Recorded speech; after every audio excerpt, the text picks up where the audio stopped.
largest creatures on Earth live in the ocean.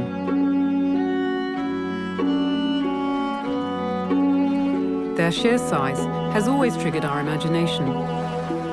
In murky waters or inaccessible places, we ignored their true nature and created legends.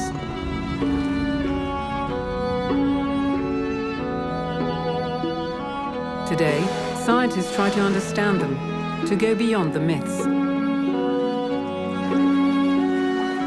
But stranded or fished creatures offer a poor glimpse into their world. So how can we decipher their underwater secrets without altering their behavior? Venturing below the surface is a first step into a different world. One man has dedicated his life to this quest. He offers marine biologists around the world a unique way of approaching the animals they study. He freedives. This aquanaut travels beneath the surface, using only the air trapped in his lungs. I suggest the encounter, but the initiative comes from the animal. He approaches the giants of the sea to photograph, identify, or tag them.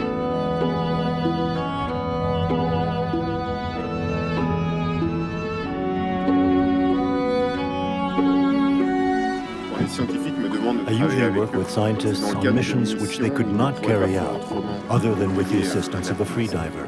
A concrete example is the tagging of sharks.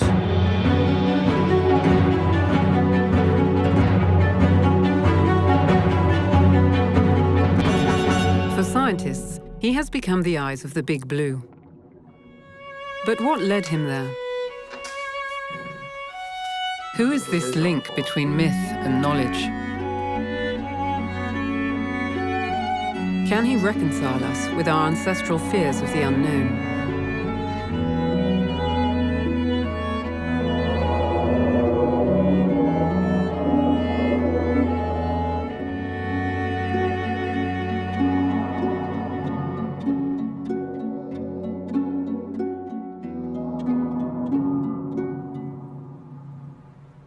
My name is Fred Buyle, and I've been a freediver since, well, the age of 4 or 5. I lived by the sea on the coast of Belgium during the first years of my life. I'm an only child, so I spent a lot of time alone, playing outside. As far as I can remember, I've always wanted to go and explore under the sea surface. I had only ever been on the sea, and I would watch what was just below the surface, hoping to see something. I still have this naive vision of the ocean. I always hope that a completely new species of animal will appear right in front of me, that I'll be the first to witness a new behavior. To enjoy the ocean, you need to be very open-minded, and a bit naive, I think.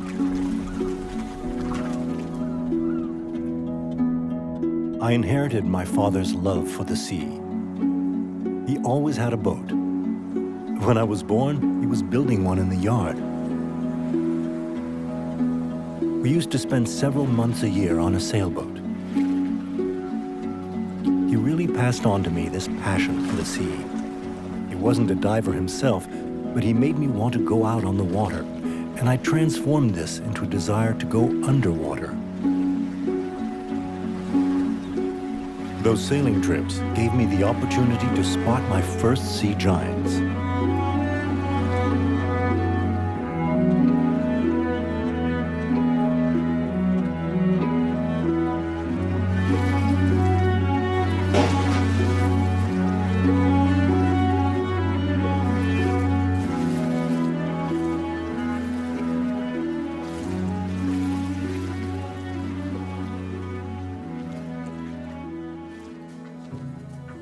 I quickly turned to books to get more information, even before I could read. But just with the illustrations, I would tell myself all sorts of stories. Those books allowed me to travel. Among them, there was a very old book bound in leather and written in Latin in the 17th century by one of the first Italian naturalists. Even his name was an invitation to travel, Ulysses Aldrovandi.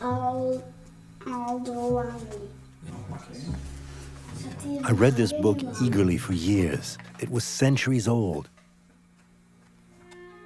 And it gave me the vision that the ancients had of the underwater world.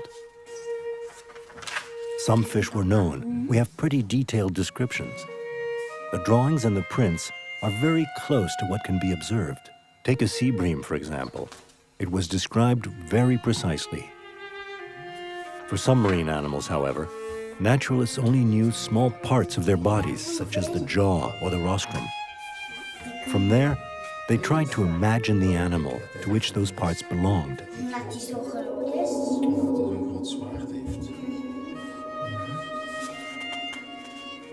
That's how we ended up with a bestiary of supernatural creatures and animals looking very different than they do in reality.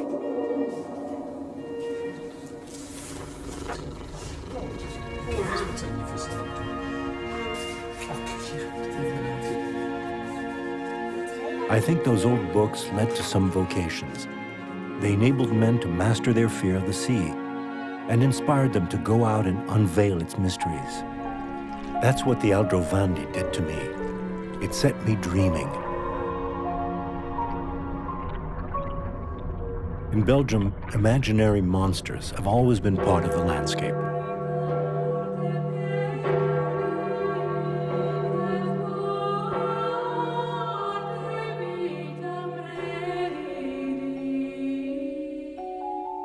I was fascinated by the gargoyles. There are an incredible variety of them, and no two are alike.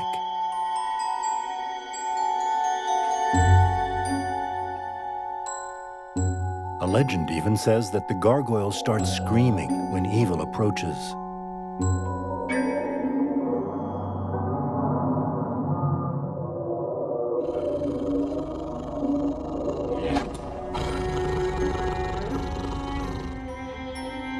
I suspected that just like in those old books, the creatures were inspired by real animals. But as Belgium was no longer a wilderness, these creatures necessarily came from the sea.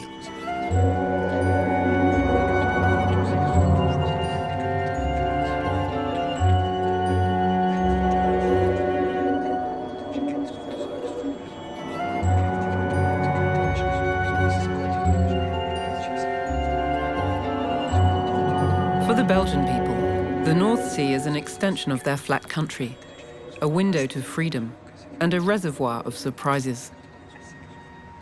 One winter morning, the ocean introduced me to one of its mysteries. On the beach near my house, a storm had washed up a giant.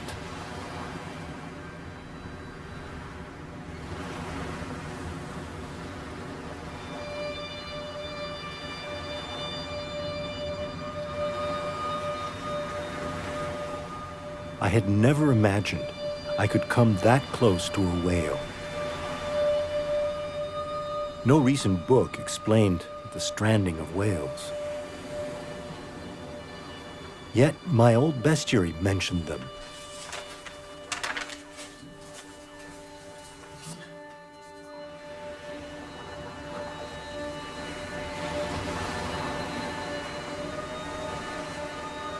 I could recognize a whale that had a square forehead and a side vent. Just like in the illustration, it only had teeth in its lower jaw.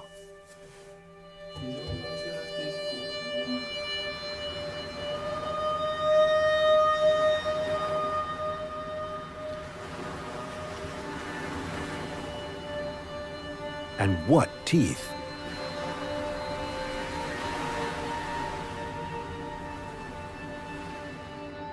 My book called it the monstrous whale. Later on, I learned that it was called a sperm whale and that it dived very deep. Its skin was covered with mysterious round-shaped scars.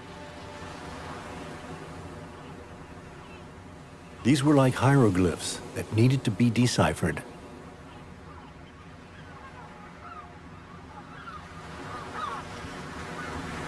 Standing alongside that decaying carcass, it was as if the dead whale put a spell on me. I was hooked. Now, not only did I want to go underwater, but But I wanted to explore the bottom of the sea and enter the world of the sperm whale. After that, I saw other cetaceans stranded on the Belgian coast. It made me both sad and intrigued. When I was making my first steps as a scientist, I really wanted to learn, and that curiosity made me grow.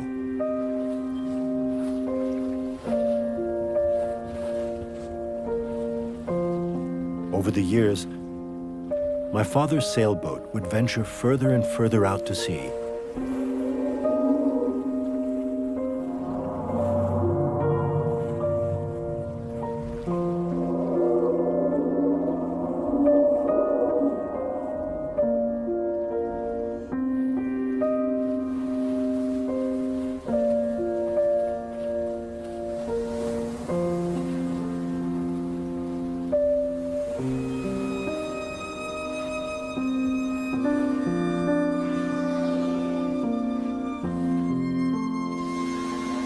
From the surface, I only saw a few animals blowing, but at least they were alive.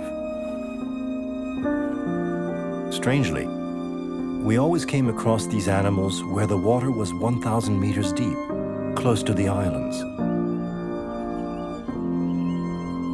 To the Azores, for example.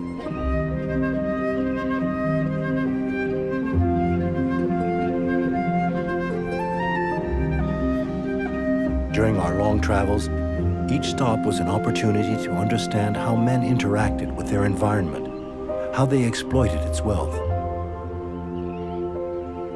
The Azores are indeed a rich land. Sperm whales are part of the culture.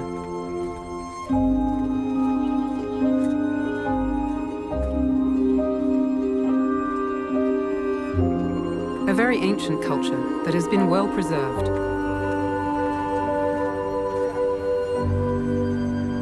Sperm whales, fishing, and volcanoes, that's their identity.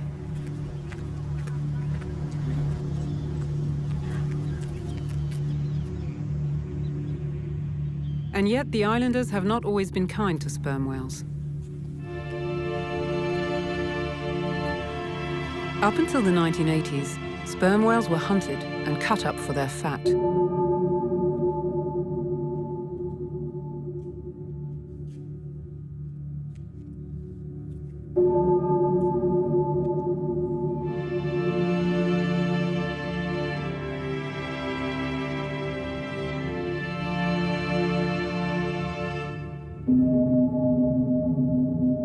Since then, oil and public opinion have transformed these whaling stations into museums. The hunters have become gamekeepers and naturalists. They found out that sperm whales eat huge squid, and sometimes found them dying on the surface. The suction marks on their skin, that could be from them. To find out, I had to go below the surface.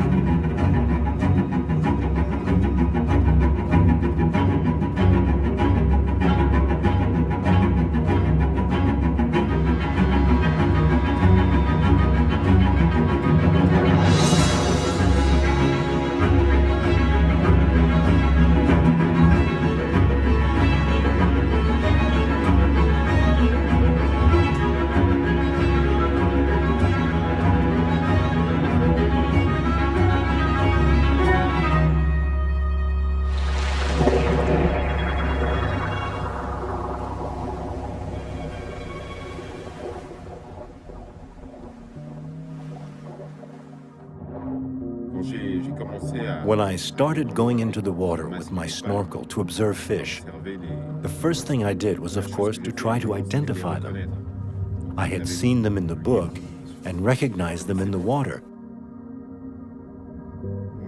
But what was different was their behavior.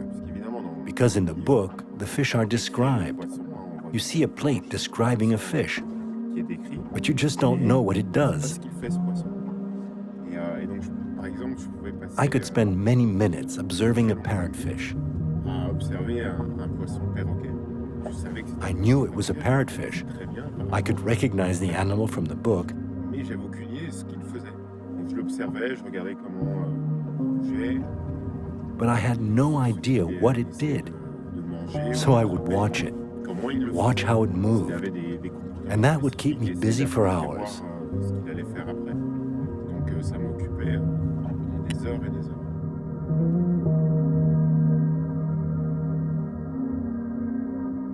Ces animaux qui étaient Those animals that were flat and well described in the book, very nicely drawn, they would come to life.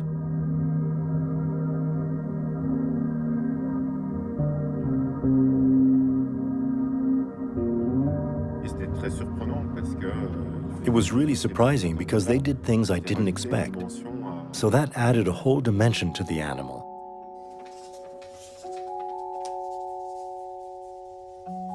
The young Fred Buyle's choice is made. His life will be dedicated to the underwater world and its creatures.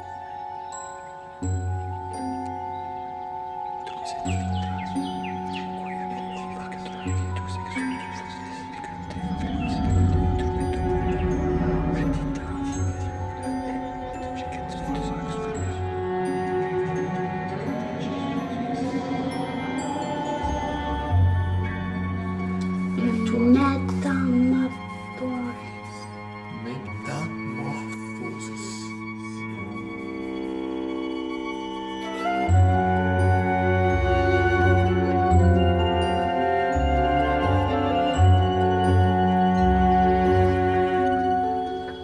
Fred is back home in Belgium, diving in cold and murky waters. To make his childhood dream come true, he starts training to become a freediver in a lake. When you first start to freedive, the most difficult part is to acquire the technical skills, a good swimming technique, and the ability to really relax. Once the technical aspects are mastered, you have to work on your physical condition. In freediving, there's an interesting connection between the technical, physical, and mental skills. You go down into the depths, a hostile, cold, and dark environment. So it's a bit against our nature, and you have to really try to put that out of your mind. After years of experience, that comes naturally.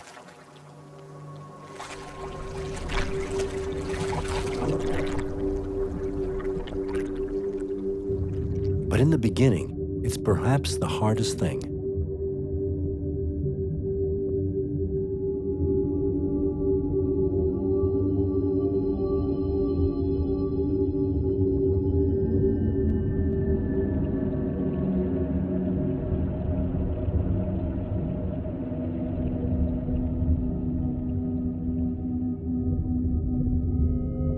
After that, of course, the mental capacity takes over. And just like in other activities, when you reach a certain level, all athletes will pretty much have the same technical and physical capacities. What makes the difference is the mind. Freediving is a sport in which the mind is really essential, because you're dealing with humanity's primal fears. Being mentally flexible and able to deal with that type of emotion will make a big difference and allow you to progress.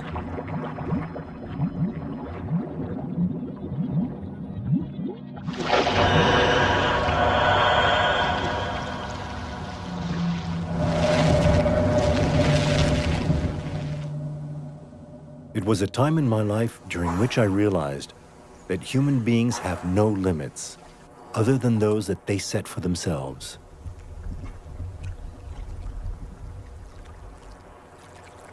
But it's also important to stay within one's limit. It's also a time to learn about oneself, about what one is capable of enduring and of achieving.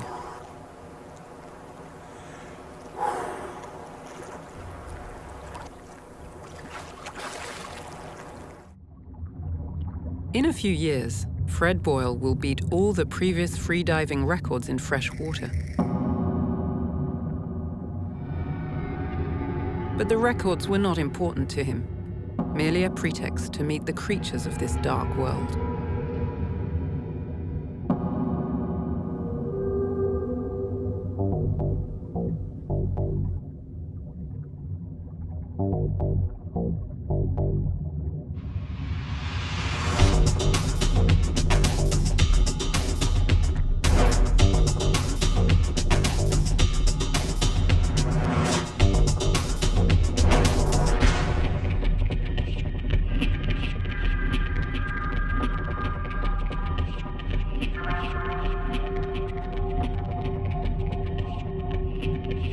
catfish.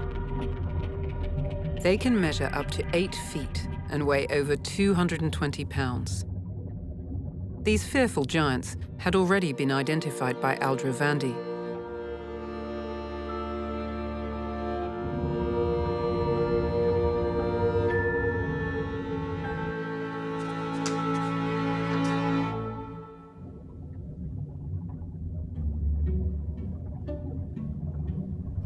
They will remain fleeting memories, obscure ghosts.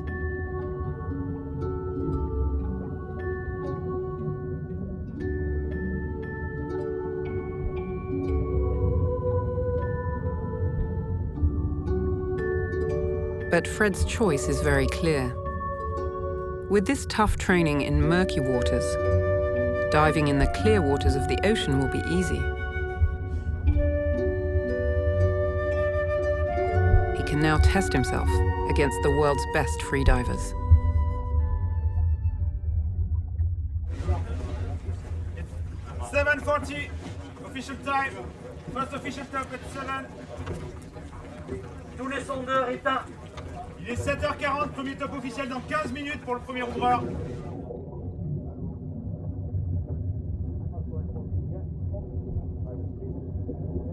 Monsieur Pointu, 1 minute.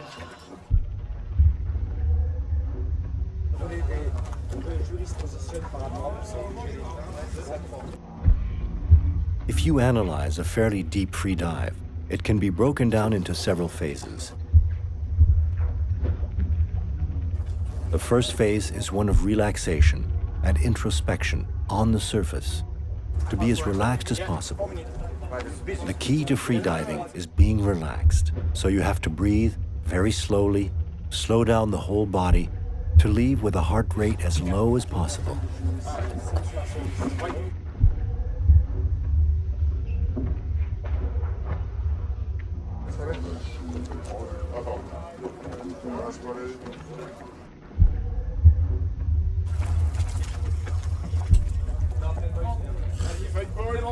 Fred Buyle, c'est à toi.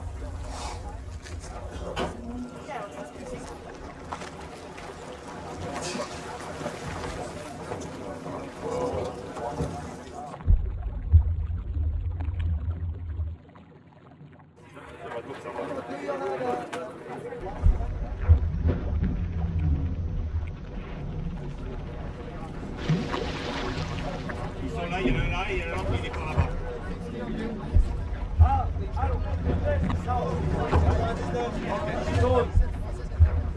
1 minute.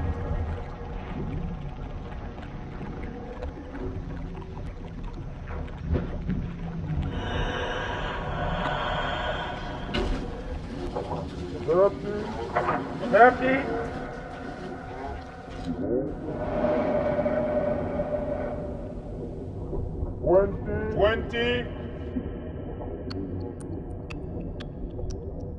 20. 10. Then you duck dive to sink below the surface. 3, 2, 1, official top.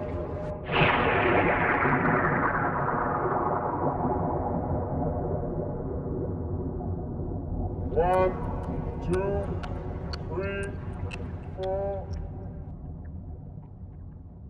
The first meters are, I won't say violent, but they require some strength to overcome the buoyancy. So you first fin quite energetically, and then slow the finning down gradually as you go down. Everything slows down. At that point, you are very focused on the dive, trying to empty your mind and only concentrate on sensations. Around 20-25 meters, you gradually slow down your fin movements and completely stop around 30 to 35 meters. Then comes the most enjoyable part of the deep dive, when you slide towards the sea bottom. So you stop moving your fins, just concentrating on clearing your ears, emptying your mind, and sliding 1 meter per second towards the targeted depth. That's the best part. Very pleasant.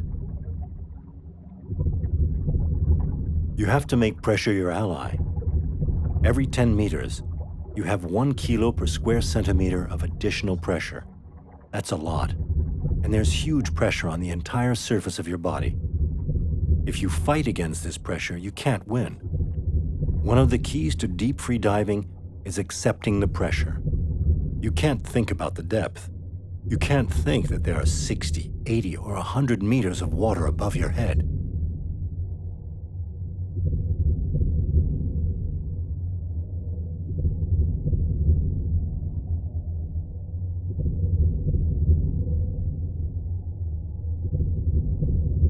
When you reach the bottom and turn around, you enter the most difficult phase of the dive because you start over again with a negative buoyancy.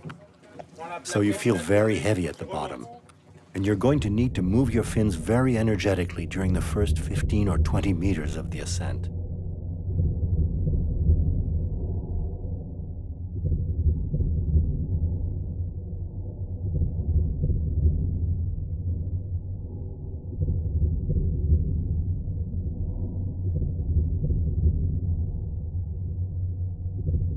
As you get closer to the light and the surface, the water becomes warmer, and that lets you know more or less where you are, even without looking at the depth gauge. Then when you reach the last 15 or 20 meters of the ascent, you've got to try to relax as much as possible. At that moment, you really lack oxygen, so you need to slow down your movements as much as possible and use the buoyancy to carry you up towards the surface. En vue, 3 minutes.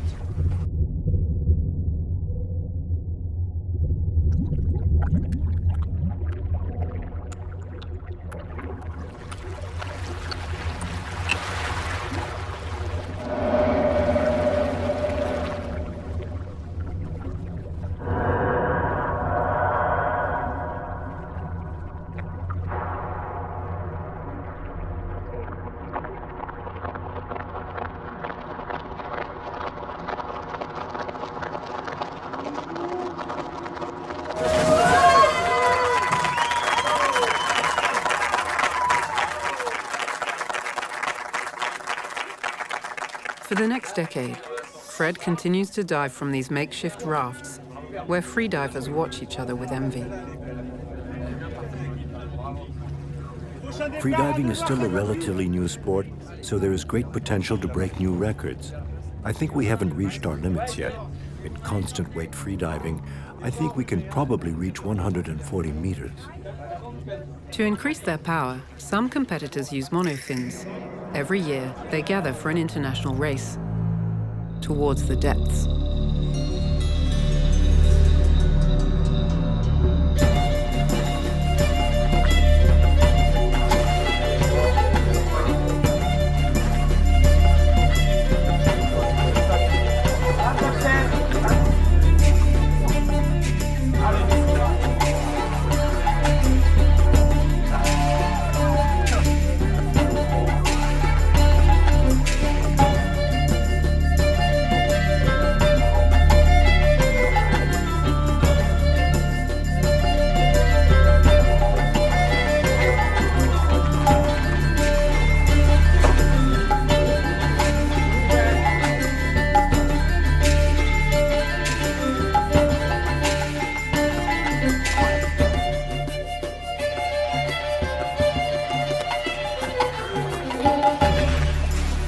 It's a school that teaches patience and humility.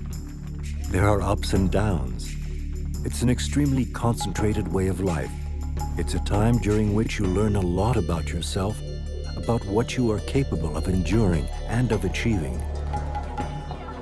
During this period, I met people who are very important in my life and with whom I still spend a lot of time.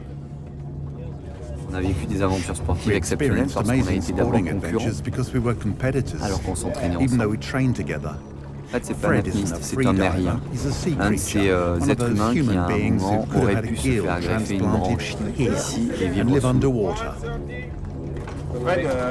Fred is one of the wise people in freediving. He's someone who had and still has a certain distance compared to others. He's also closer to nature. Ce qui nous a amené à la compétition What brought us to de plongée en apnée, freediving en fait, avec competitions Fred, with Fred c'est notre is our amour unconditional inconditionnel love de for la the mer sea et and the quest. une quête The spiritual quest, spirituelle, the une quête sporting sportive, une quest, quête physique, physical quest, une quête and a very simple toute quest. simple. Nous sommes We des are gens qui people avons who want to envie de live for the sea, vivre de la with the mer, sea, pour la by mer the et sea, avec la and mer in et à the la mer. sea.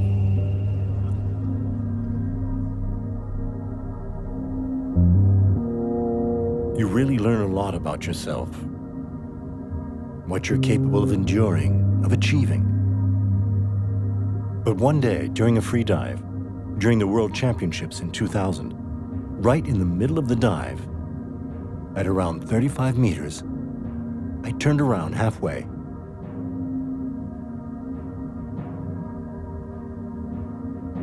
Because I thought, what am I doing here?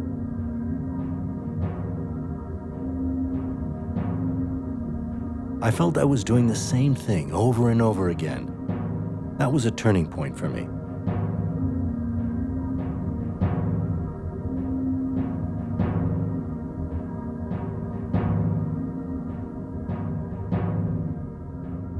J'ai arrêté par I stopped because I was fed up.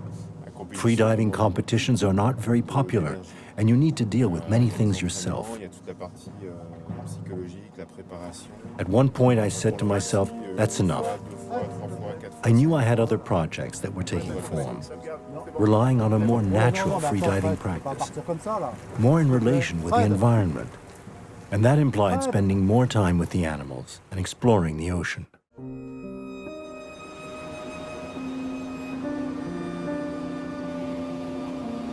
Fred decides to settle in the middle of the Atlantic, in the Azores, where his passion for diving began.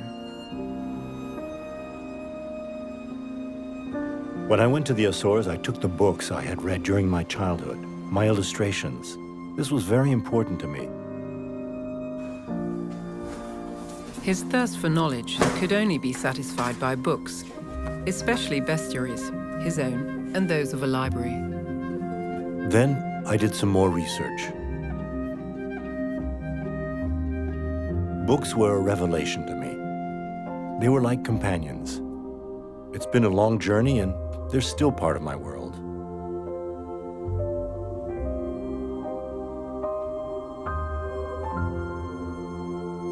When I plunged back into the old books and atlases, the prince took on a whole new meaning. After several years of freediving, I was able to understand the origin of the legendary sea monsters. Many were born from the navigator's observations, but they only observed the ocean from above the surface.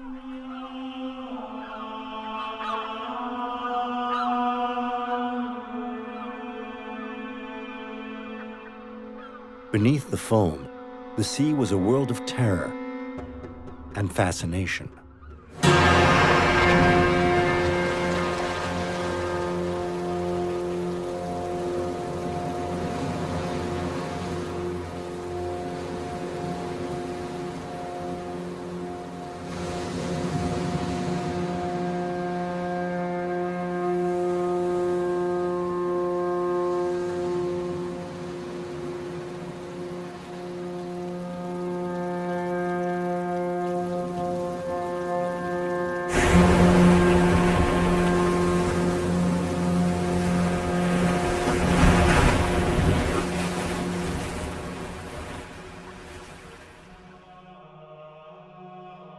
Of course, it's hard to believe Jonas was swallowed and spit out by a so-called whale. I do not believe in coincidence. The invention of monsters always served a purpose. From several silhouettes glimpsed beneath the surface, sailors created myths. To boost the image of their trade, they invented sea serpents and mermaids. Fanciful descriptions of animals decaying or drifting ended up being transformed into extraordinary creatures. Strangely enough, from one map to the next, the same monsters appeared. They were inspired by real animals. They were much larger than humans and haunted the limits of the known world.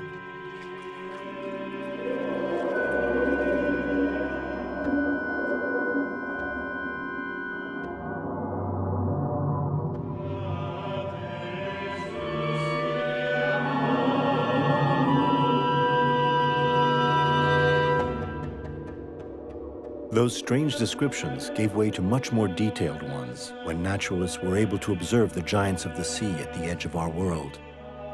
Just like the dead or dying whales that I saw during my childhood in Belgium.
Even today, scientists are still unable to put them back out to sea.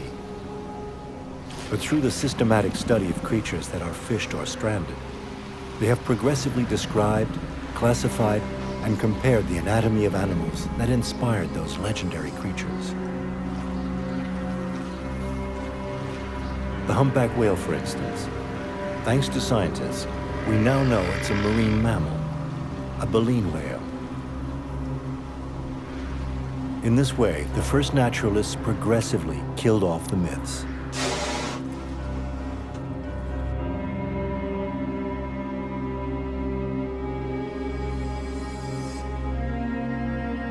But they knew almost nothing of the biology of these sea giants because they rarely ventured out to sea.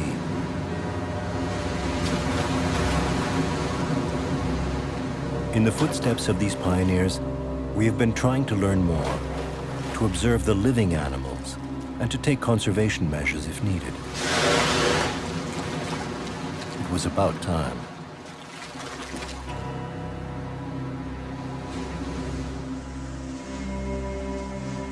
In less than a century, fishing has developed and become industrialized, and those we once called monsters are now being slaughtered before we even get a chance to discover more about them. The problem with sharks is that they are victims of overfishing, and that 75 million are killed each year, and this is all happening before we can study them and understand their behavior. I think we do things backwards.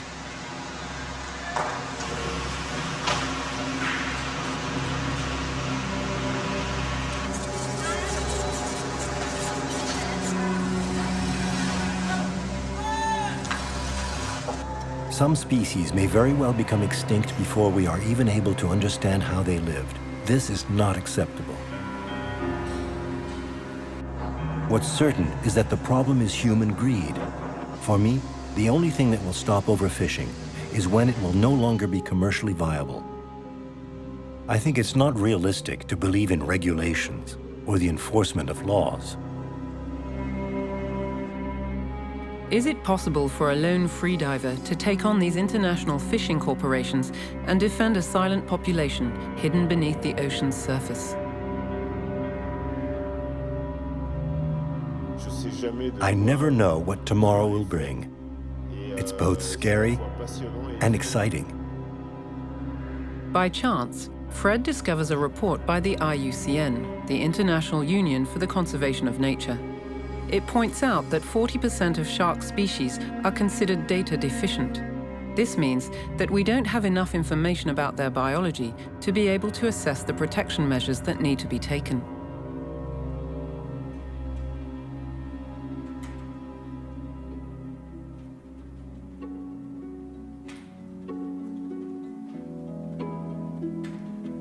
Fred's future project takes shape.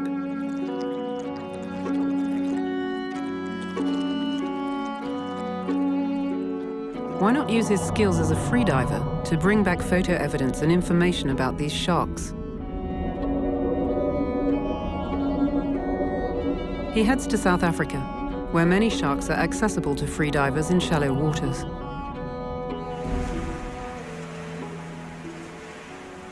Off these wild coasts stirred by cold currents and turbid waters, Fred joins a freediver named Steve Benjamin. He has discovered some little-known sharks described as data deficient by the IUCN. He calls them cow sharks. So Fred, we're going to head down into this kelp forest over here, and we're going to swim across the channel to that kelp forest in the distance. You can see it there. Now we can find the cow sharks there. There may be a few, there may be quite a lot. It really depends on the day. And they get quite big, sort of 0.5 meter to 2.5 meters in length. So there might be some big sharks down there. Okay. But yeah, we'll swim to the kelp forest and go see what we can find.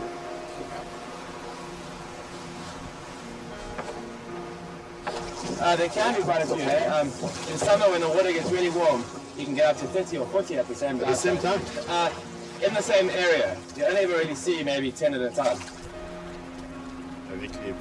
With these first scientific expeditions, I realized that freediving brings about constant questioning. You always need to adjust. There are unexpected events to which you need to adapt.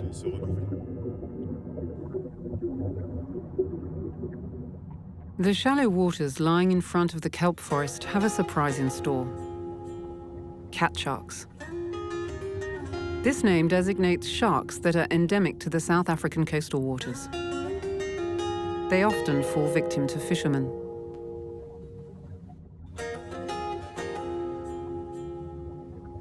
The IUCN also considers this species at risk, but does not have enough data to determine the protective measures that need to be taken. Can Fred start a survey program with this elusive shark species?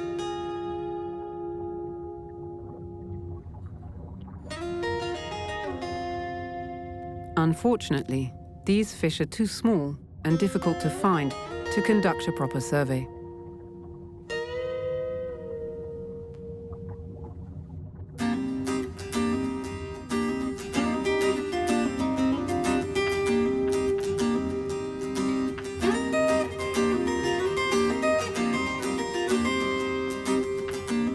His studies must focus on accessible marine animals of a considerably larger size.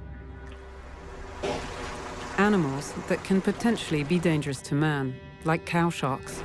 He must go deeper to find them. When I dive, I think there's always that search for inner peace.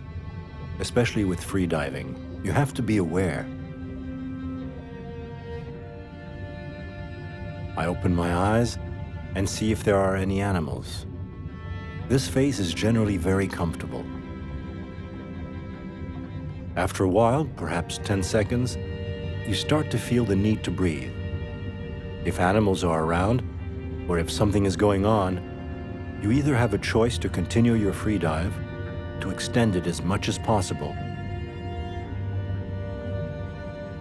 or if nothing is happening, you can go back to the surface and start preparing for a new dive.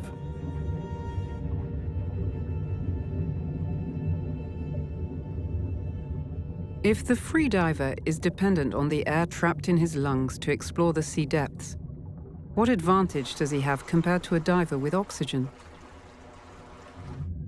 A freediver is extremely discreet, so it's much easier to get close to an animal, and also for the animal to approach us.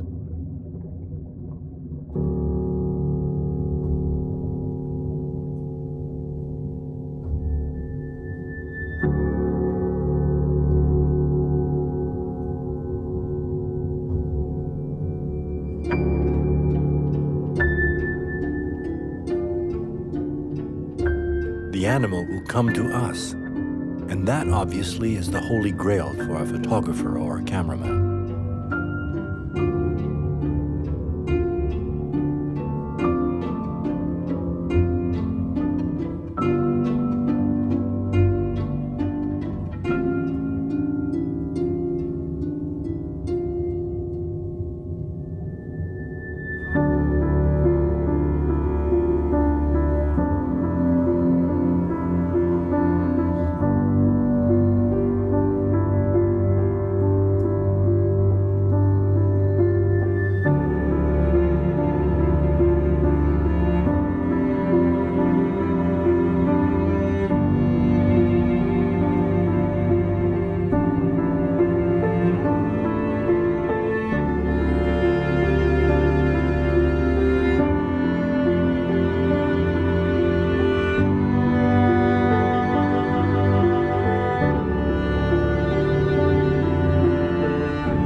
Avec les requins, en général, il faut With essayer sharks, de you mettre en generally place have to try to un establish a rapport avec eux. relationship. Alors, c'est pas un rapport de force, évidemment, Obviously, c'est it pas can't be aussi based perdant. on power, Il faut, because we'd lose. Je dirais c'est un peu comme But it's a le little jeu du like chat et de playing la cat souris. and mouse. Si on adopte un comportement If you de act like a proie, prey, on se fait plus petit, the shark will tend to get on se closer to rapproche, you. on prend de l'espace But if you take up dans l'eau, space in on the va vers water, lui, il va avoir tendance he'll tend to à reculer. backtrack.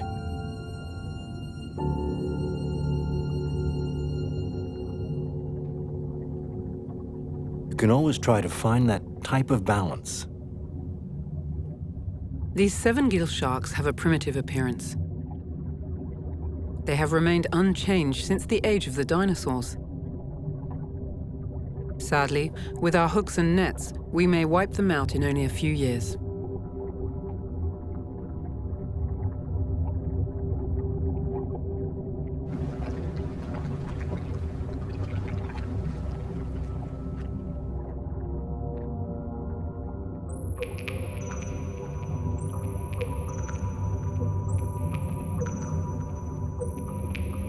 To achieve a census of animal populations, scientists often create photo identification catalogues. Fortunately, the skin of these sharks is spangled with distinctive black and white spots. It looks like each shark wears its own unique pattern.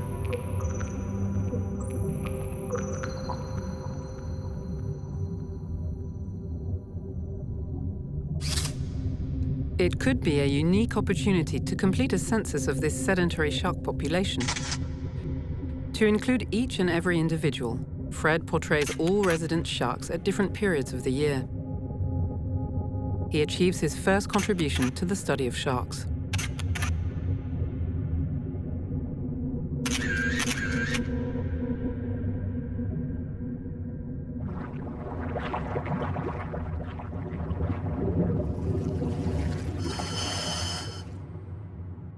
It's science in the making. Science relies on irrevocable proof. Without proof, there is nothing.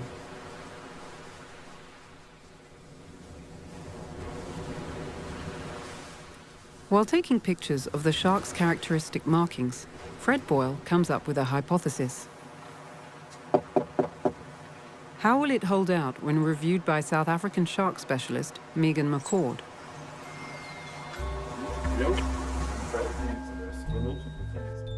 Indeed, Fred's photo library is a unique testimony to the diversity of cow sharks and their individual differences. Unfortunately, these spots are not like our fingerprints. Thanks to captive animal studies, Megan McCord has found that their shape, distribution, and colors change with time, so that spots can't identify these sharks, which are known to live up to 49 years. Photo identification, however, has recently proved to be a reliable method for identifying another threatened species of shark. Whale sharks, the largest fish of all. Then cutting-edge software supports rapid identification using pattern recognition and photo management tools. Replicating the protocol on thousands of whale shark pictures, Fred could prove the added value of freediving for conservation projects. This is a risky bet.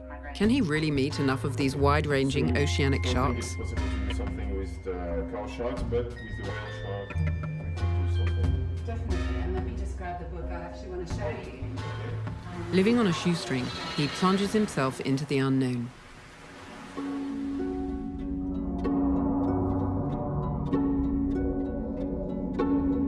Fred heads to Irian Jaya, west of Papua New Guinea.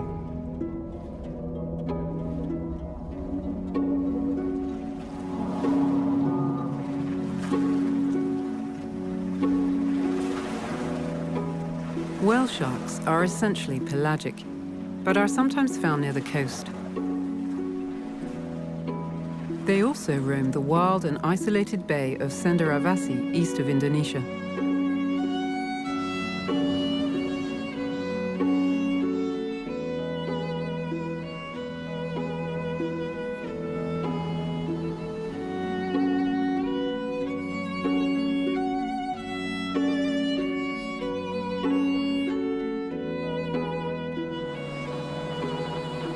A local legend talks about large spotted sharks that are protected by benevolent spirits.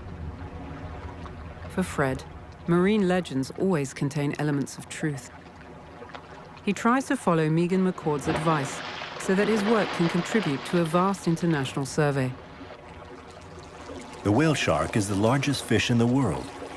In the Pacific and Indian Oceans, they are often harpooned.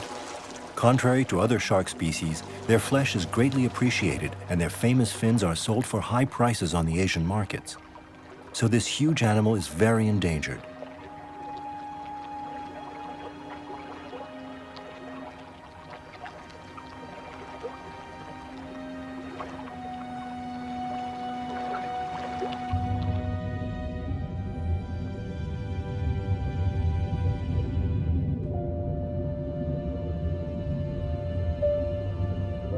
The idea is to take a picture of the same part of the shark's body, that is, its left side, around the pectoral fin and gill slits. And thanks to the characteristic marks of each whale shark, we'll be able to identify the individual.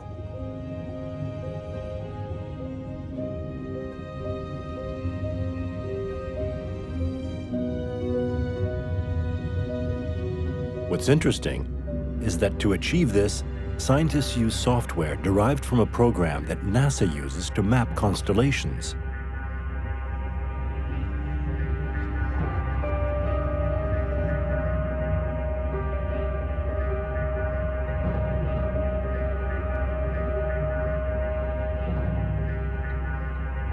To document these underwater constellations, he must swim as fast as the giants.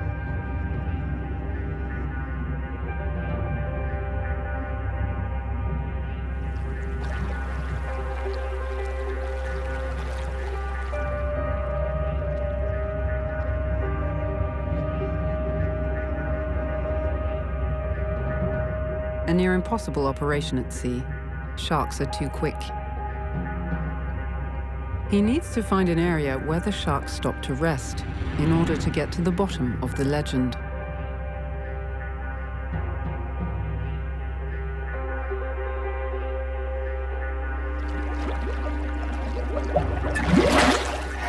In the center of Assy Bay, fishermen have installed makeshift boats for a fishing campaign.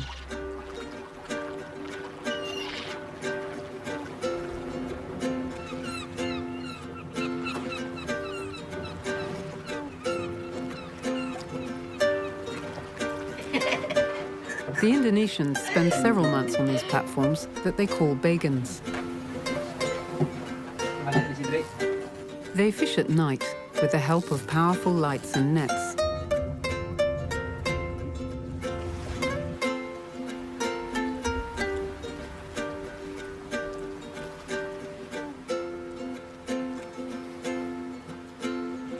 Attracted by the lamps, the ikan puri, a species of anchovies, are retained by the fine mesh.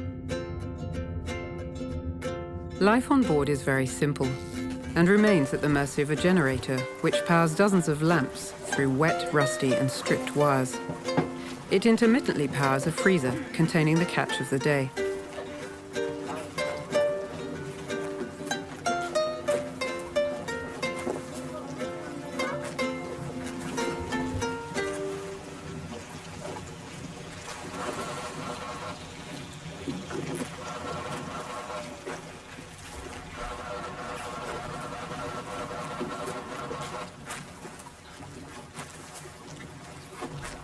With unreliable power, the fishermen have got used to keeping their anchovies alive in patched-up nets.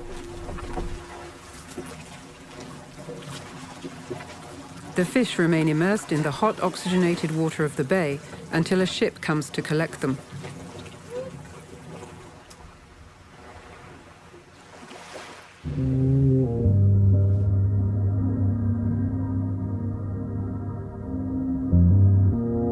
Such a stock of fresh protein inevitably attracts the bay's biggest residents, the whale sharks.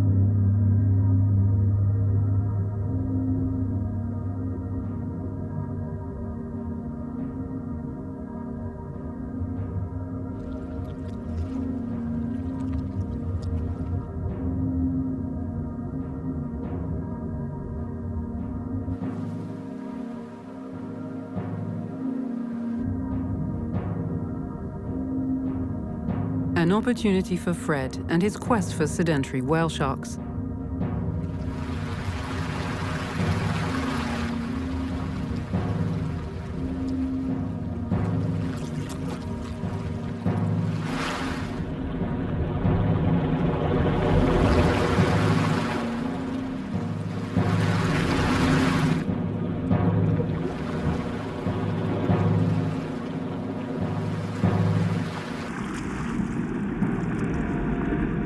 But why don't the fishermen hunt the sharks that steal their bread and butter? Is it good to have whale shark around the Bagan? When we fish at night, the sharks circle around our bagans and gather the anchovies together in our nets. They are our allies. It's thanks to them that our fishing is great. And what's your relation with the whale shark? They are attracted by our lights and follow the bagans as we move on. We attract them with nets full of anchovies and they find us thanks to the smell. As soon as they arrive, we fish an awful lot of anchovies. That's why we never hunt them. Never. No, never. Thank you. Fred has found a way to dive with the sharks attracted by the tempting net full of anchovies.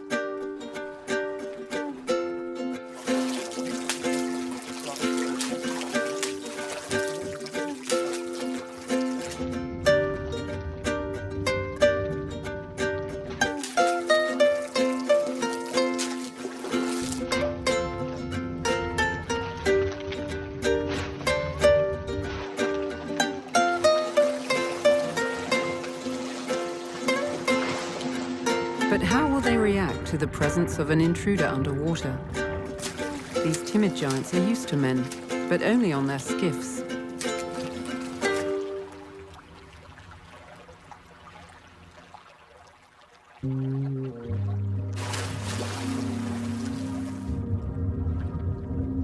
Fred remembers what he learned from the dives with the cow sharks. Let the shark approach. Under the bagan, he will use his extraordinary skill as a freediver to arouse the shark's curiosity and take pictures of them.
Fred Buyle enriches the scientific database with hundreds of photos.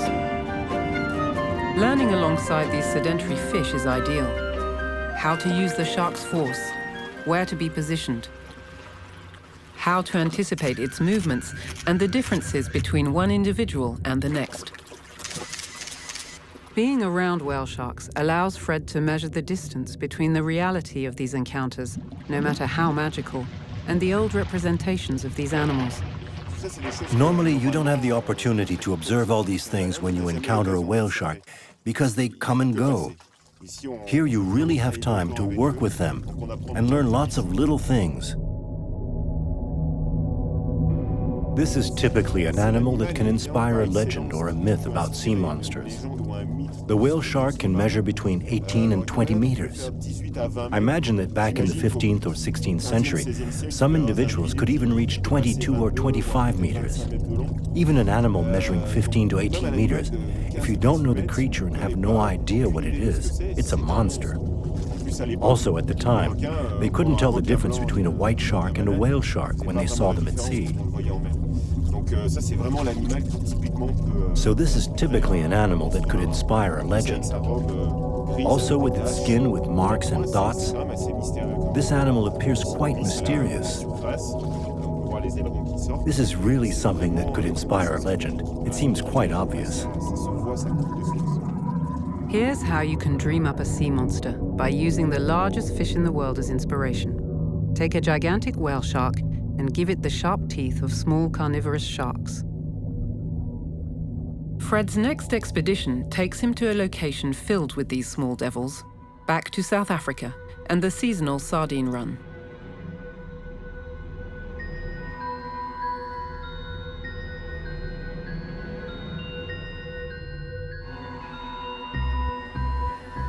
The sardine run is one of nature's most impressive events. A gigantic number of sardines move together simultaneously. They form miles and miles of compact sardine shoals.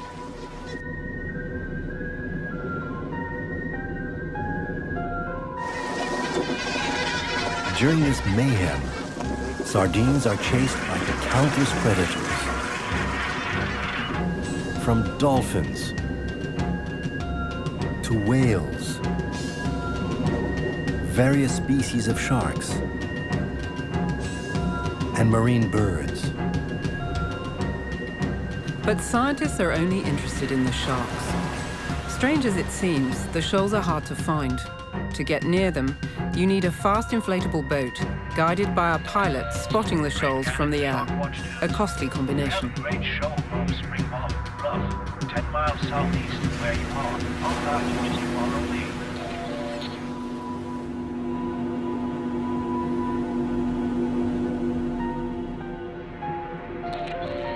Hurry up, dudes.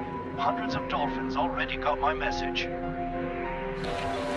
With a limited budget, Fred and his crew have only 2 days to complete an ambitious scientific program. On the sardine run, we worked with Jessica Escobar, a scientist who studies the dynamics of the black-tip shark populations. This is not the most significant population during the sardine run. This shark is quite common on the coasts of East and South Africa. She tries to point out the different family lineages of these sharks, to see if they have common origins, and up to what point the different populations present on the East and South African coasts are linked. 028 01.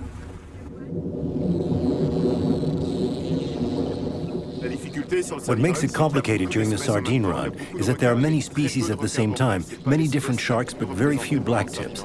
This is not the most populous species during the sardine run. There are many dusky sharks and copper sharks, so the difficult part will be to concentrate on this precise species. I'll text you the GPS coordinates, over. Fortunately, the pilot spots a crowd of gannets that reveal the presence and location of the sardines. With a text message, he gives the boat directions. All right, boxes apparently must move up to Hamburg, south from here. Guys, please do me a favor, hold on tight. It's a little bit rough out there, and it's a long drive. Hold tight. Fred works on this project with his teammate, William Winram. Although he's over 50, he continues to participate in scientific expeditions, and also in competitions, and pursues free diving records.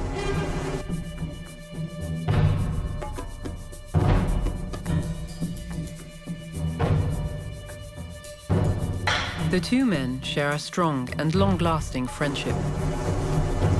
William Winram and I work as a team. He's a Canadian freediver. I met him in 2005 and I do almost all my missions with him. We're an inseparable pair. Sardine oil, huh? Look, yeah. Not my biggest concern. What? Get stuck by one of the gannets when they die. No, really. Yeah, but they kill themselves. They mistake and they hit something, break their neck. It would break yours as well. Yeah.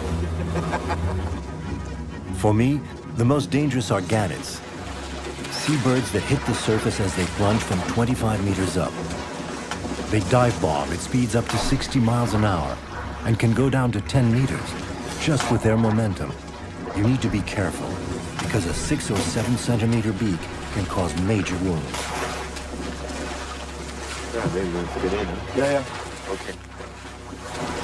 A day on the sardine run is 9 or 10 hours on an inflatable boat, getting into the water 15, 20, 30, or sometimes 50 times. Because the sardine shoals move very quickly, the predation phases around which the activity is concentrated last a very short time.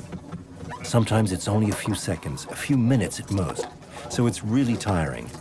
With conventional scuba gear or a rebreather, getting into the water is really tedious. When you freedive, you just jump off the boat and get in the water. It's more easily done. Will gets in the water with a spear gun to collect samples of shark flesh that will be used to perform biopsies, essential for understanding the genetic lineage of these sharks. Les fusils qu'on utilise pour faire We les use biopsies sont standard spear guns for the biopsies. Only the arrowhead has been modified. We just modified the tip to create a punch which collects a piece of the animal's flesh, so we can immediately bring it back to the boat and store it. le ramener au bateau et qu'il soit stocké.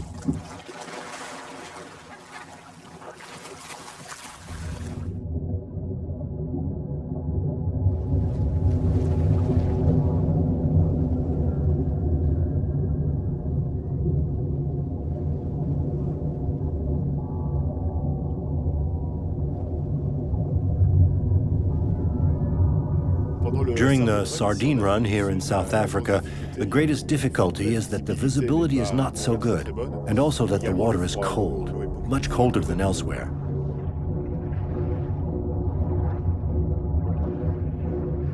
Both dusky and black-tip sharks that we come across during the sardine run look pretty much alike, especially with the poor visibility.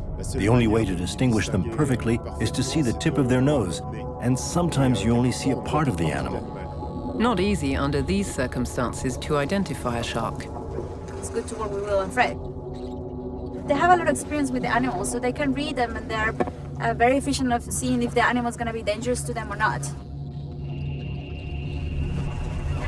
The dangers of the sardine run are all around you, since you find yourself in the midst of a shoal of sardines being chased by the planet's largest predators.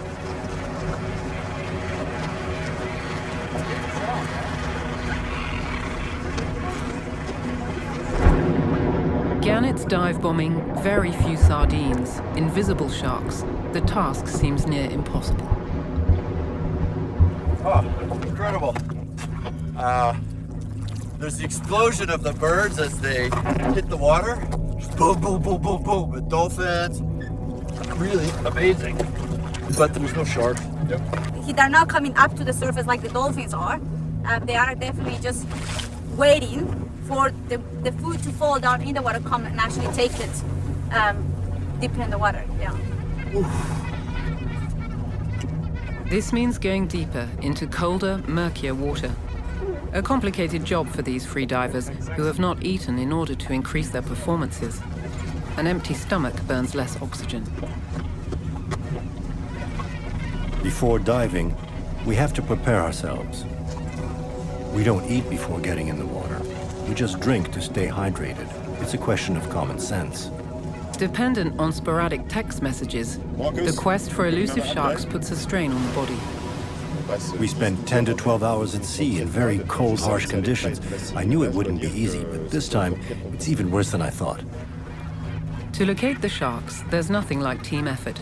This time, Jessica joins Fred and Will.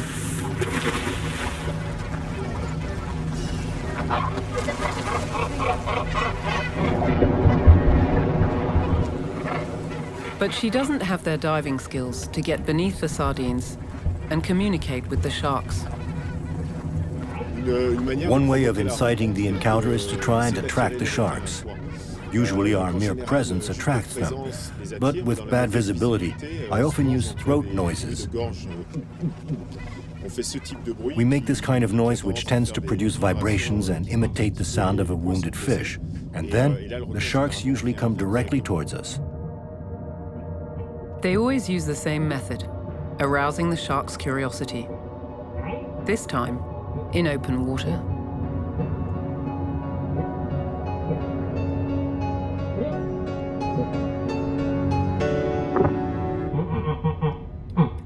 They could shoot and collect a flesh sample, but it's not the right shark species. The arrow remains in its sheath. The black-tipped sharks did not show up. Jessica observes these hesitations from the surface, but what has she seen from above? But the visibility is really, really poor. I saw 2 black tips about 4 meters deep. No, it's the duskies. No, they were smaller And duskies. it's not a species of shark because I saw the shape of the body and the snout, which is very different from the spinner shark or the dusky shark. For me, for sure, it was duskies. They look like black tips, but they're not. The row is sparked by the lack of biopsies and the freedivers' strong personalities. We like to make up our own minds. We're pretty hard on ourselves, so we only listen to ourselves, and we only have faith in ourselves. Forget the sardine run, because if the sardine run's going north, you'll have more black tips. If it's starting south, you'll have more duskies, and we're really south. So the trick might be to go north and bait. Yeah. Difficult anyway. Yeah. So the black tips are just gonna be whenever there is a gap.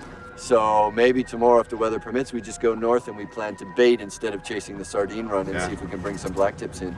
Yeah. We should think about that tonight. Do a little thing up and... Yeah, let's do that. There's only 1 day left to perform biopsies. The team is under pressure. It's very complicated. We have to factor in so many different things. On the one hand, we have the wild coast here in South Africa, which is very windy and the sea is rough.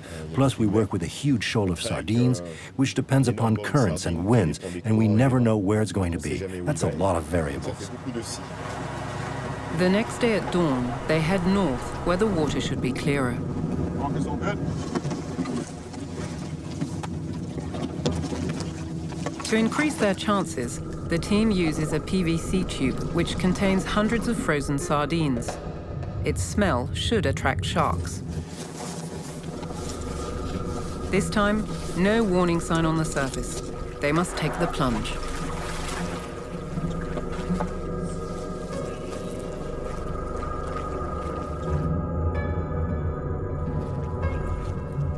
The first to appear is an unwanted guest.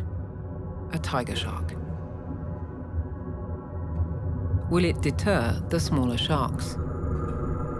The clear water provides answers. Dozens appear. Black-tipped sharks finally make an appearance. But the smell of sardines and the threat of the tiger sharks causes chaos and makes it difficult for Fred and Will to target them. At times like this, you really need to act on instinct. You can't think about what's going to happen. You just rely on your gut and act according to what you feel.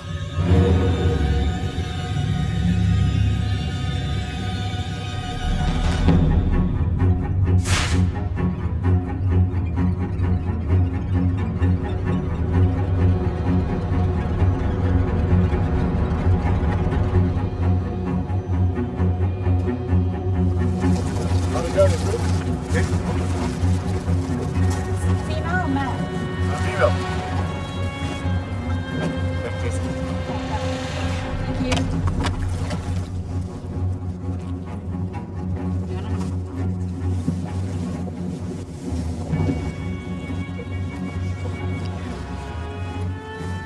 Please. 564 and east 028 01 500. You got that, Jess? To obtain a significant overview of this population, samples must be collected from as many sharks as possible.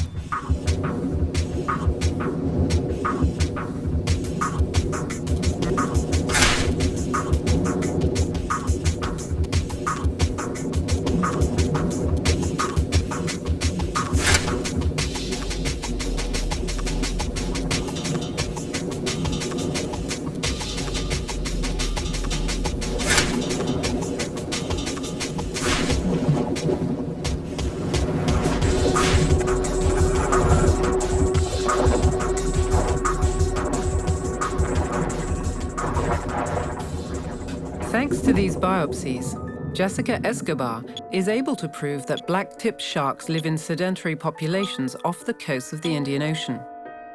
The sharks at the Sardine Run do not have the same genes as those in Mozambique. This valuable data allows reliable fishing quotas to be established. Thousands of miles from here, another scientist has heard about Fred and William's exploits. With their help, he wants to assess the genetic diversity among shark species in the Pacific Ocean.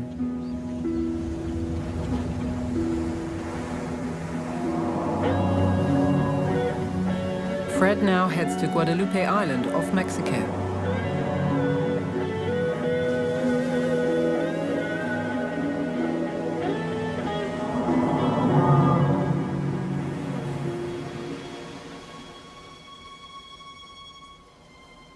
Around this old volcano scarred by hurricanes, roam the world's largest predatory sharks, the great whites.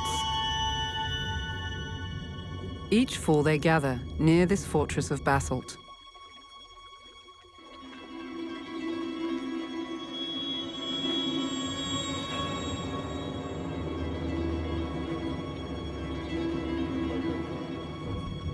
These warm, clear waters provide refuge and prey, particularly young elephant seals. The isolation of Guadalupe Island protected them from the sealers' clubs in the 19th century. Since then, the island has become their refuge, a boon for predators. Fred knows the legendary reputation of these sharks. The great white shark is clearly the archetype of the sea monster. This huge animal is both powerful and mysterious. Here in the middle of the ocean, we come face to face with humanity's primal fears, the unknown ocean, the cold, the dark, and animals we do not know, just like the wolf.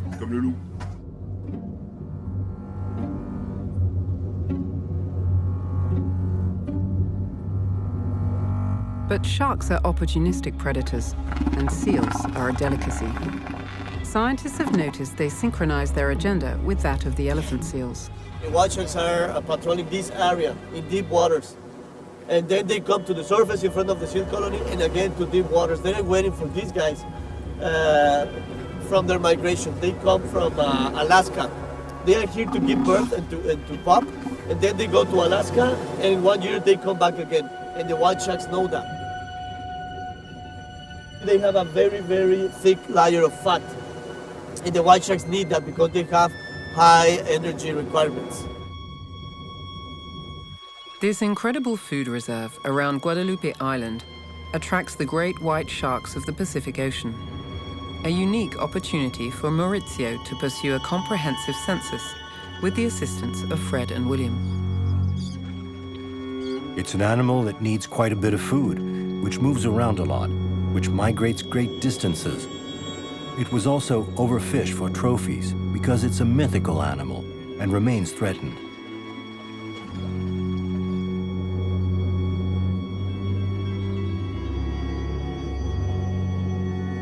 Mauricio Hoyos expects specific things from us. First of all, photo identification. And it's better if they take a picture from the left side and in the right side, because most of the time the pigmentation is not the same. It could be one thing in the left side and another thing in the right side. The second thing he expects us to do is to tag the sharks, either with an acoustic tag, to have an idea of the shark's local behavior, or with a satellite tag, to trace the shark's movements.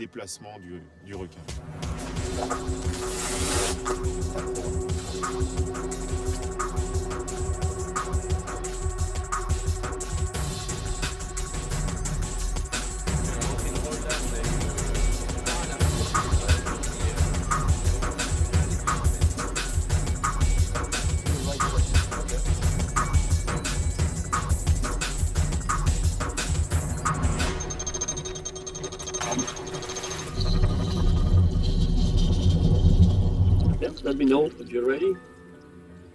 I can take you. This is cause for hesitation. Good. Is it possible to freedive here without any protection and risk sharing the seal's fate? Can Fred see behind the myth of the killer shark and analyze its behavior? Will sharks make the difference between freedivers and pinnipeds, like elephant seals or fur seals? Fred looks back on his experience to find answers.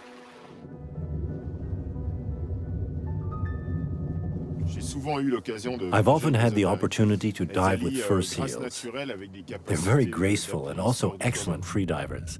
They can dive 400 meters down and stay underwater for up to 6 minutes. Once a fur seal has located a shark, it'll feel in control and totally comfortable.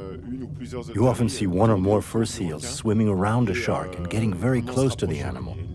They feel absolutely no danger.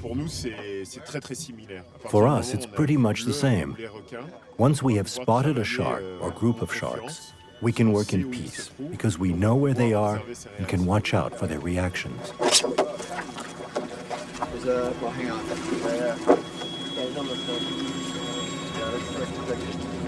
It's there, Will. Where? Just down there. Which way? Right here. There.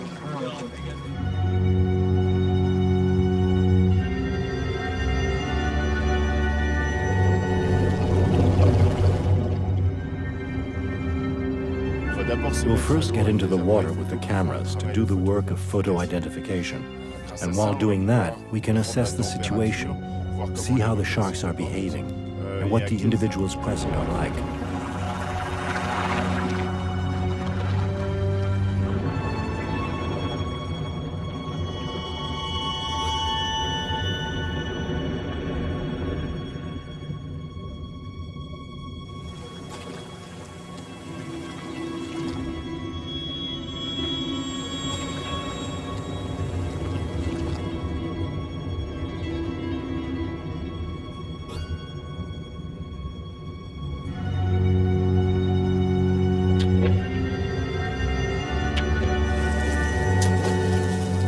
Can't help but wonder if the great whites will be able to tell the difference between a freediver and the seals which make up their diet.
The first time you find yourself in the water without a cage and with a great white shark, the first thought that crosses your mind is, what am I doing here? After 10 seconds, that feeling disappears because you realize that the animal facing you is probably more scared than you are because it doesn't know what you are. It's also very curious and careful.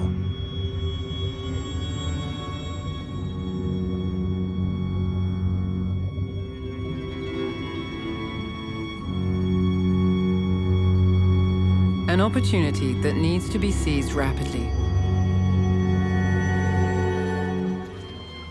Teamwork allows both sides of the shark to be photographed. Each diver moving into position in turn. Strangely enough, sharks seem to fear the freediver's presence.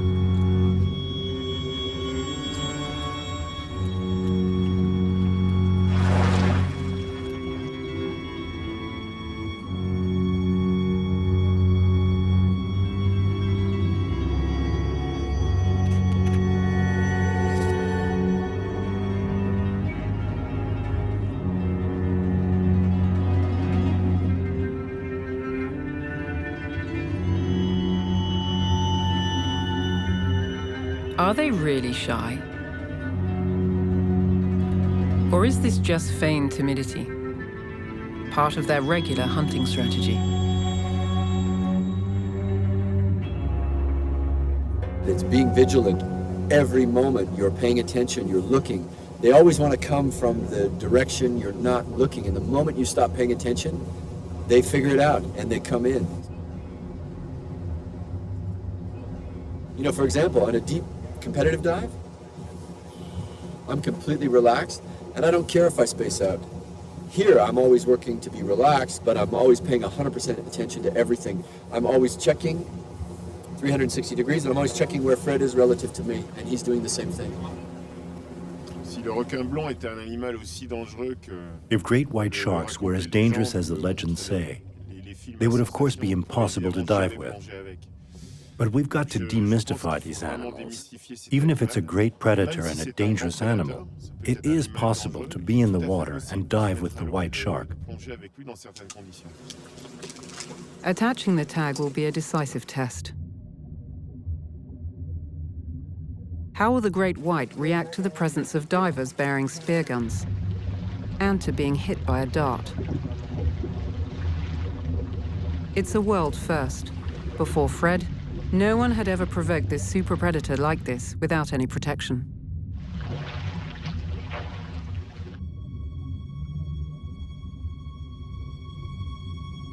At some point, everyone will have some fear or apprehension. But what's important is to acknowledge this fear and to be honest with one's sensations.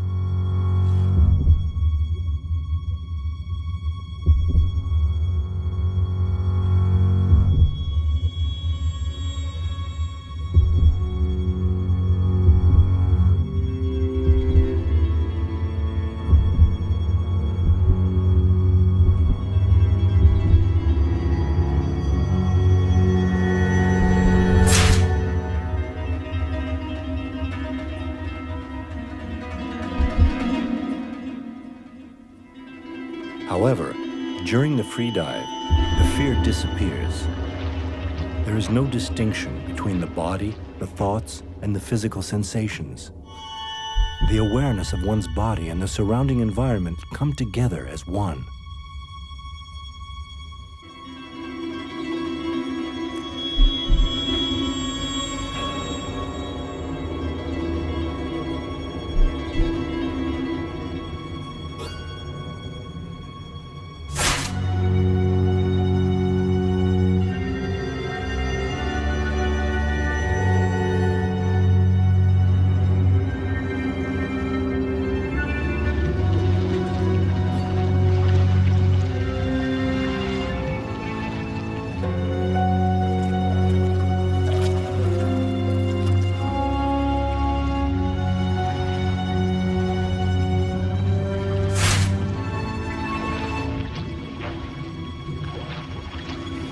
Run out of tags with dart.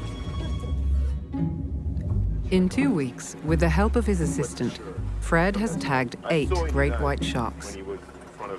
It's a long-term project to get close to these predators and to gain their trust.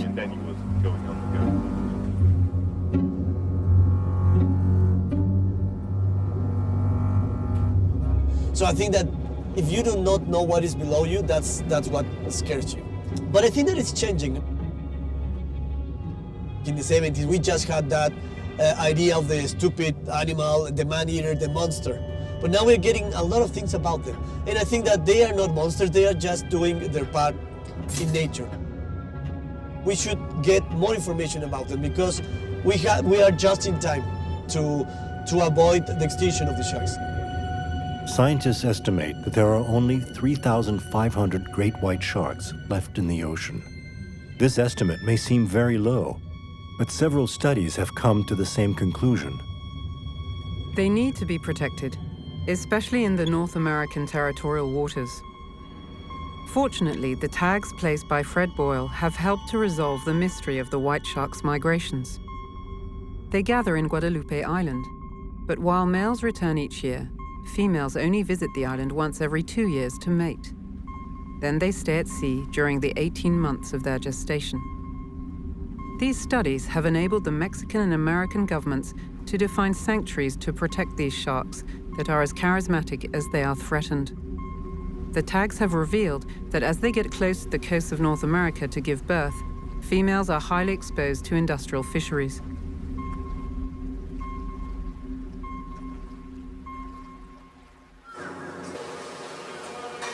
The task is huge and the stakes are high. Every year, Fred is back to tag sharks either in Guadalupe or in another location. His reputation now precedes him. But he wants to go further, deeper. Back to where he started his first free dives, in the Azores.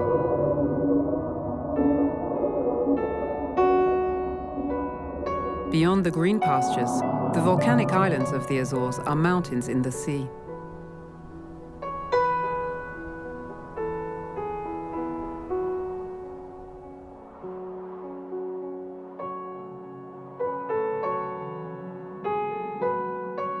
These fertile lands arise from foundations several kilometers down below the surface and offer close to the coasts a unique window into the world of the deep. To achieve a childhood dream and to finally meet the ultimate free diver, the sperm whale.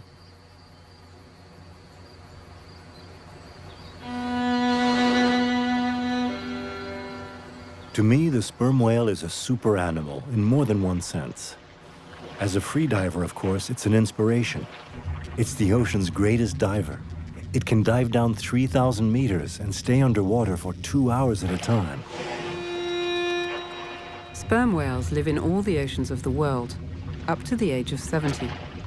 But to check the status of their populations, decimated by over 3 centuries of intensive whaling, scientists are taking a species census. One of their methods is extremely original, collecting organic matter, giving information on the DNA specific to each animal, like the scraps of skin that these animals sometimes leave in their wake. These patches of skin have the same density as seawater and need to be fished out. A job tailor-made for Fred Buyle. So here we're trying to dive with the sperm whales in the Azores. But working with these animals is quite complicated. Ideally, we wait for them to stop and gather so that we can observe some of their more social behavior. Because if that's the case, we will be better accepted and can dive and work with them more easily.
Opa, nice. One.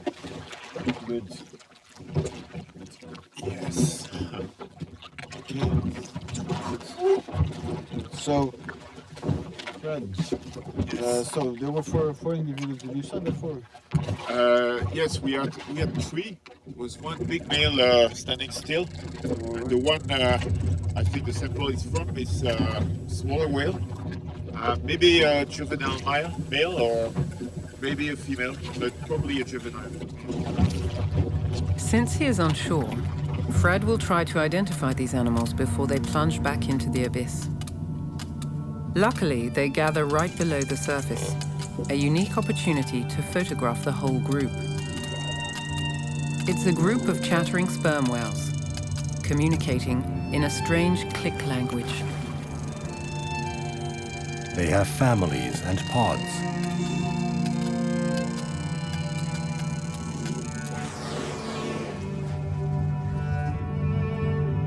A very elaborate language.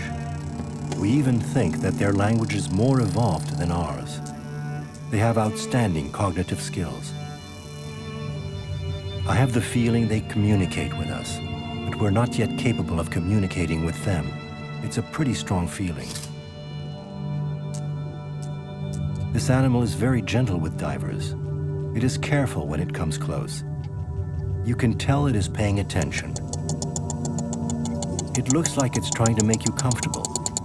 This apparent paradox between the marine monster's power and what it is capable of communicating during an encounter is really disconcerting.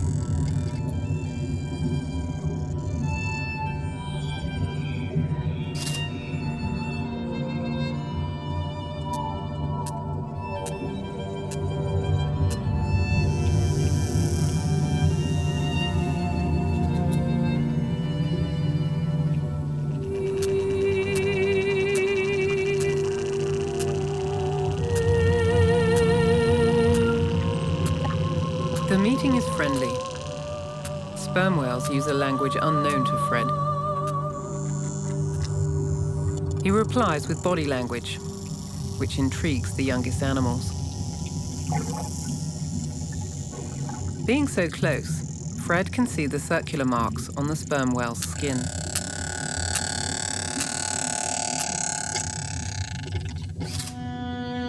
Could this mean that here in the Azores, the sperm whales hunt giant squid?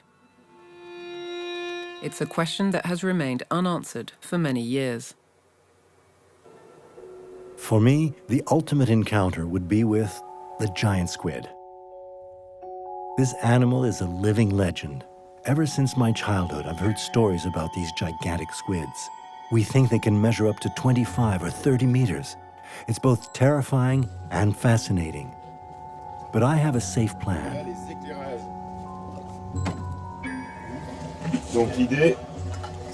So the idea is to go position ourselves in this area, where an upwelling current brings up all the nutritious particles. That creates a sort of underwater oasis, and that gives us a chance to see a giant squid. So listen, I'll dive and stay put around minus 50 meters with the lights and the camera. Just use the classic safety procedures. You wait for me when I come back up and check that the cable doesn't get tangled.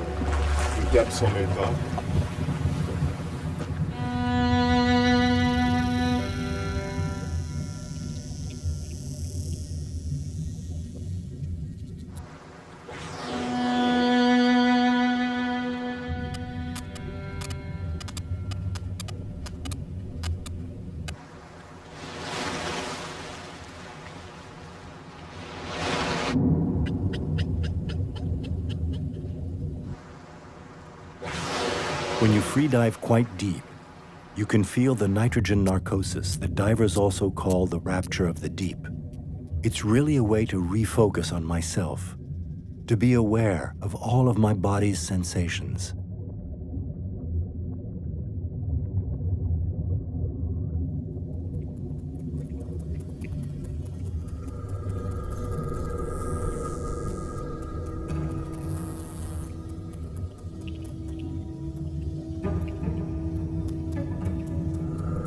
Fred Buyle is a man facing the unknown.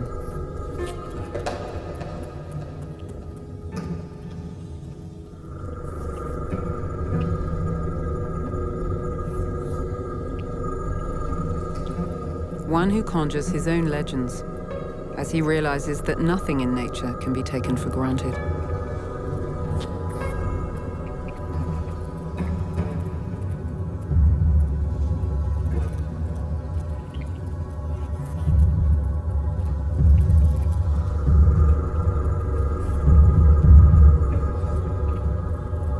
The only monsters that survive today are his own chimeras, our own chimeras. The ghosts of our imagination, ephemeral visions that bring us face to face with our ignorance.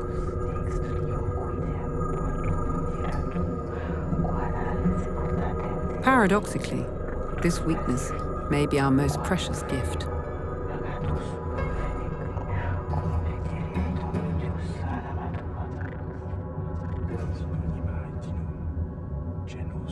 Description